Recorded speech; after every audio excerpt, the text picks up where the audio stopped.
Beverly Jackson, who is the Vice President of Global Brand and Consumer Marketing for Twitter. Twitter is in fact the brand that everyone knows, but very few people sort of really truly understand what we do. But Twitter is effectively the conversational layer of the internet. My job at Twitter is to sort of shepherd the global brand and shepherd the brand where it is and how it shows up around the world, in new markets, emerging markets, as well as our more established markets. And it's also my opportunity or my responsibility to be the point of contact with our consumers. And so it is how the brand is articulated to consumers, how it's expressed to consumers that my team is responsible for. We are also lead our internal studio and agency. So a lot of the creative, which is so important to me, the work itself comes from that group. I always think about this as like my third career, right? And so I did some things right out of college that were very different. They were very cause marketing related. Spent a lot of time at agencies on the account side, on like the product development side. Moved on to do some startup work, but I also worked at like in an entrepreneurial environment in big companies. And so I led product development at Tribune Interactive for a little while. Really interesting because there's such a resource-rich environment. And when you work in a bootstrap startup environment, there are few resources. And then I sort of moved on to entertainment and media. And so that's part of the last part of this. And that would include hospitality, gaming, media itself, and whether that's entertainment media or consumption media and digital media. That all prepared me for the Twitter space, I think, in a lot of ways. I've worked on everything from branding to product development to consumer marketing campaigns to digital marketing campaigns to really brand identity and creation. But I'm not a creative. Like I can't draw, I can't edit, I can't shoot. I just know it when I see it. I know what good creative looks like when I see it.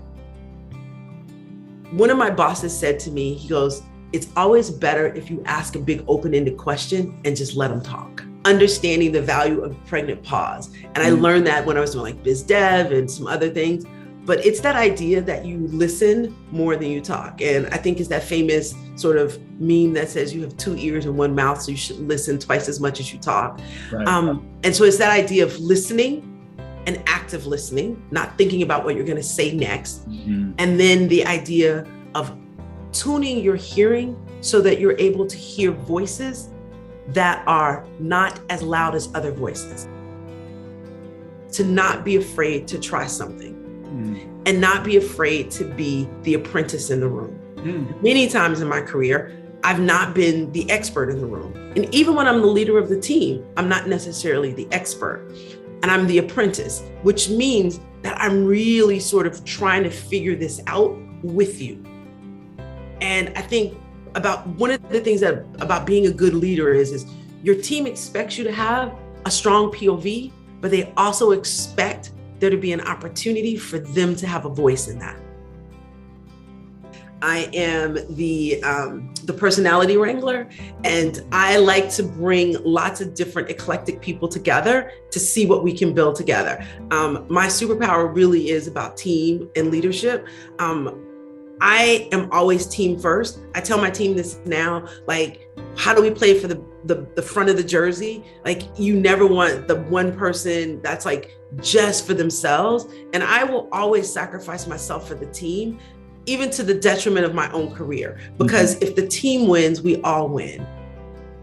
Not just fitting people into a role, right? It is being able to look at that person, look at what they want, and then look at how they can not only meet the expectations, but exceed the expectations. And so you want to put people in a role where they can grow into it. And I love that about building teams. It's just, that is second to the work. Building the teams is really what I love the most, right? Giving people an opportunity to lean into their destiny. I'm looking for people who are genuinely intellectually curious, right? I'm looking for people who want to try to do something different. People who are interested in mediocrity or people who are interested in the status quo generally are irritated with me. You get 1 or 2 of those wins for the team under their belt, and what effectively starts happening fairly quickly thereafter is they all start to lean against the status quo. they all start to push. And that's when transformation truly happens, is you give them a couple of opportunities to sort of test out where the edges are. And then the work gets better. It gets more dynamic. It starts to get layers to it. The teams begin to push against the status quo. It's not one person pushing now, it's 2 people or 3 people. And that is where you get that sort of breakthrough thinking, breakthrough creative, breakthrough marketing, breakthrough sort of brand identity. And that's ultimately what I'm looking for. It's less about friction in the team and more about willing to challenge as a group. We're building relationships beyond the Zoom, beyond the Hangout. And those relationships are standing the test of time. And they're in fact what's making it easy for us to work together. Now, the challenge is that's easy for me and my leadership team, but I'm encouraging each of them to do that with their teams. And so that we're pushing this culture down into the organization, at least down into my team, so that we then trust each other.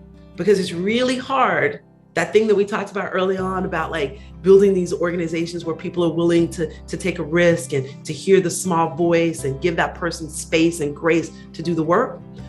That's based on trust. And you don't build trust by just having transactional only relationships. Right. Relationships do matter. So I did great work at the Grammys. Our team did great work. Like, it was really transformational. It was the early days of like social, and we were the first people to bring like social media platforms to the red carpet and treat them like media outlets. We did a lot of breakthrough work. We were the first ones to say that the social media leaders would eventually be rock stars in their own right. And we did that work, and there's like great work, right? I stayed too long. A good marketer needs to have enough confidence to be brave enough to move on to the next thing.